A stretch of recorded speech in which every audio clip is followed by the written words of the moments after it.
towards the end, but I'm just curious about your take on. There were a lot of refereeing decisions that went on for both sides and all sorts of things. So I would just like to hear what you saw from the sideline. Well, there were a couple of very, very important decisions. Certainly in terms of extending the lead for ourselves. The offside goal is obviously the first bone of contention. I've not seen it again, so I can't say, but I'm guessing that everyone in the room here has had a better view than I have and seen it more than once. All I would say is that I understood that the rules were, if there really wasn't any real clear and obvious error, then the decision on the field should stand. And what I'm hearing, without seeing it myself, is that there was no way of saying it was offside. The second one for me actually was earlier on in the game on Tyler. You know, a penalty call that, I couldn't quite understand why there was no second look. That VAR weren't asking the referee to go and have a look at his monitor. It looked from where we were that Tyler cleanly got the ball in front of the goalkeeper, who then pulled him down. So a couple of really, really big decisions in terms of, as I said, extending our lead. And I think maybe the other couple just to look at, I'm not saying that they were anything more than were given, but there were a couple of dubious off-the-ball incidents. I think there was one in front of us where Jacob was visibly stopped in his tracks. Like I say, I'm not suggesting that it was a sending off. I think maybe the clearest one of an elbow was earlier on in the game when Jacob got completely wiped out when he was in full stride. So, look, I can't say for sure because I haven't seen him again. We'll go with Claudio next. Gary, obviously, we saw a very good game, I think. There were some spectacular performances, in my opinion, from some of the guys in the group. Maybe you'd like to mention some of those for us. And at the same time, what went on that last goal right there? How much, obviously, there is always positive stuff from the other team to keep looking, but how much, in your opinion, was that part, or maybe careless from Nashville to permit that score? Yeah, look, let me take the first part of that question first. I think there were some huge positives out of the game. There were some huge performances in the game. The opportunities, chances, and goal-scoring moments created outside of the goals that were scored, and it's easy to say that Jacob, may well have come away with man of the match. His 2 goals were terrific. His second one on his weaker foot was exceptional. Fantastic to see Hani out there again. It's been a long while, and I think that lift, that inspiration that he gives the group, hugely helpful. The 2 centre-backs, I thought, did a wonderful job for the vast, vast majority of the game. And maybe that leads on to what you were suggesting there for the final goal. Losing Walker in the middle of that back line is always a blow. It can take defenders, especially central defenders, a little bit more time to get into the game, the pace of the game. Again, I haven't seen the goal back, but I'm being told that there were a couple of players that got dragged into areas that they shouldn't have done. My first thought was that maybe Taylor should have been a little bit tighter to Ruiz out on the right-hand side. Look, nonetheless, we're in the closing moments of the game. I think the vast majority of the display tonight was very passionate. It was very cup-orientated. The guys threw everything at the game. We could have and maybe should have been in a better position than we were at 2-1. And there's always going to be those defining moments. And maybe we've seen them. The referee's given, or VAR have given an offside when we should have gone 3-1 up. And Luis Suarez scores in the 95th minute. maybe they're defining moments in the tie, but we won't know, obviously, until next Wednesday. What I would say is, hell of a game. Very, very proud of the performance from the guys. We created an awful lot against an exceptional team. And I see no reason why we won't go to Miami in 5 days' time, 6 days' time, whatever it is, and put on a real show. There's still plenty of mileage in this tie. But we see firsthand again the exceptional qualities. It's a completely different level of intelligence from the likes of Lionel Messi, Busquets and Suarez. Completely different level. And for the most part, I thought the guys did a wonderful job. We'll go with the gentleman in the front. Yeah, Gary, you just touched on it some there, but is there something about playing Miami and everything that comes with this that brings out the best in your guys? It's a lot like the game in August. This was a real fight. Yeah, I mean, look, if you look at the final, why wouldn't you be inspired? You know, first final that the team have here in front of a sellout crowd against, you know, the best player that's ever walked the planet. If that doesn't inspire you, then nothing will. And maybe we could say the same about tonight. You know, the crowd turns out, which they do, you know, on most occasions here anyway. But I think there's a slightly different edge and feel to the atmosphere when Lionel Messi's in town. You know, he is the show and an exceptional individual. It squeezes a little bit more, of course.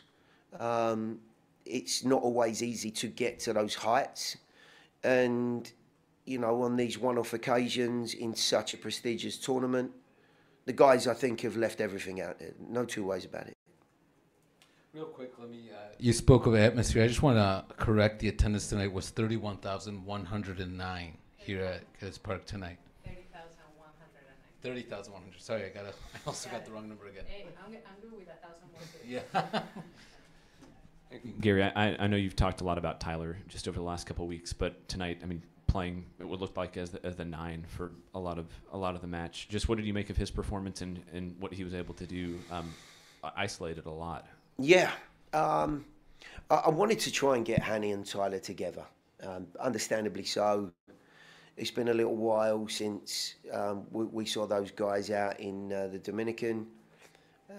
You know, any moments that I can get, I want them to keep building that bond, relationship, and connection.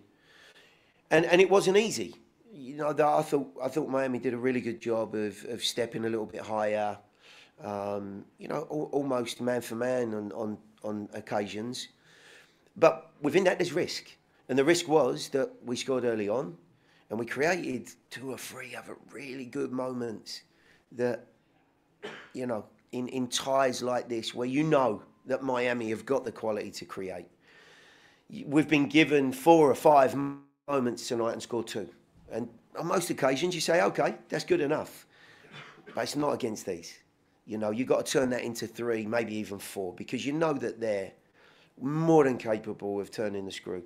So, yes, there were plenty of moments where Tyler and Hanny got a little bit isolated. They squeezed the game and took control of the ball, which they do on a lot of occasions. And it became very much a counter-attacking game for us. But for the most part, that plays into the hands of the likes of Jacob and Hanny and Tyler in a slightly different way. So we've maybe not seen the sort of connection and quality that we know both of those guys are capable of. Sam still sits in the background waiting for that third piece of the puzzle to maybe offer a different dimension again.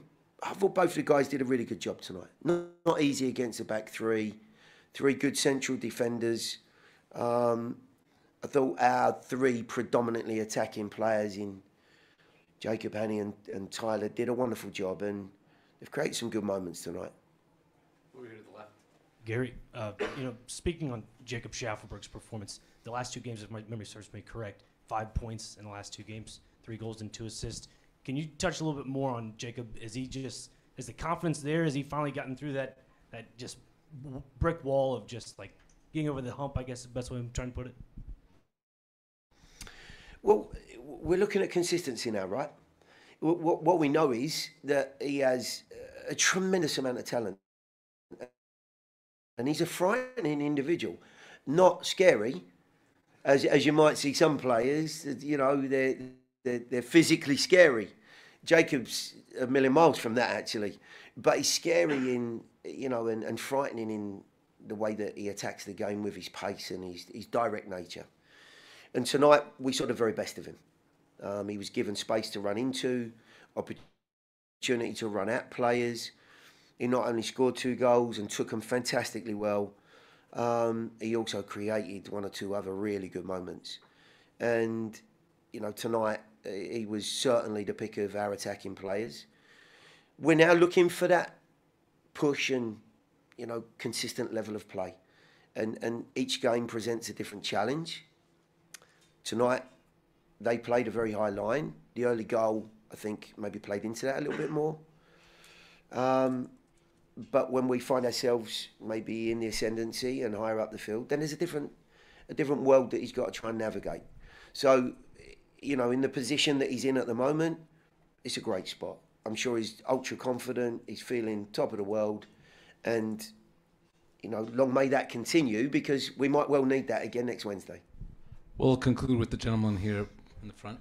Gary, can you talk a little bit about their width? That when they were in possession, they were really wide. It caused Shaq and Lovitz a lot of problems. Was there any thought about changing structurally to combat that, or how do you kind of deal with that? So they came here with 3 centre backs. Well, maybe that was a shift. I'll never know. Only Tata knows that. Maybe that was what he planned. But with Jordi Alba out, maybe he felt as though that was the best way of implementing his players. Once you play with wing-backs, especially talented wing-backs, and someone like Julian Gressel has played that role, I believe for Tata as well, they get high. They're very capable individually. I would say Julian Gressel's probably one of the best deliverers of a cross in the league. His distribution, his capabilities on the ball were obviously, you know, very, very high calibre. But it was the wing-backs that caused us the problem. Okay. The change is to put Alex as a right wing-back and match him up. In doing so, I felt we would open up too many gaps and pockets for the likes of Lionel Messi and Busquets to get into those dangerous areas in between lines. Because now the game's very stretched from a,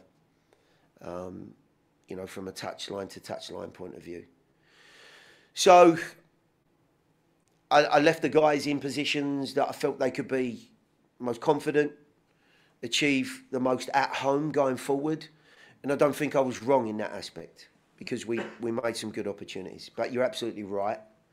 In the end, the right wing back, I think it was Ruiz, started what was the dangerous and danger in that final moment.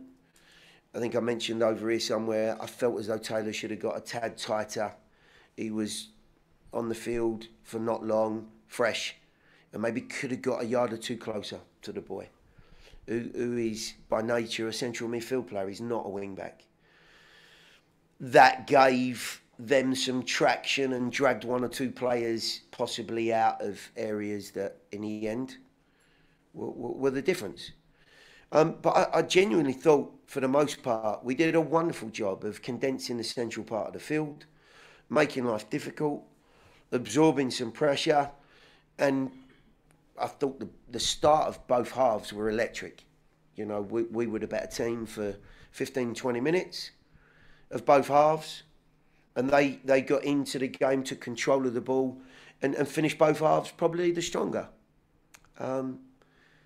So that's the tale of the tape, as they say. You know, it's ended up on even terms. We'll feel aggrieved because we were 2-1 up and might well have been in a better position.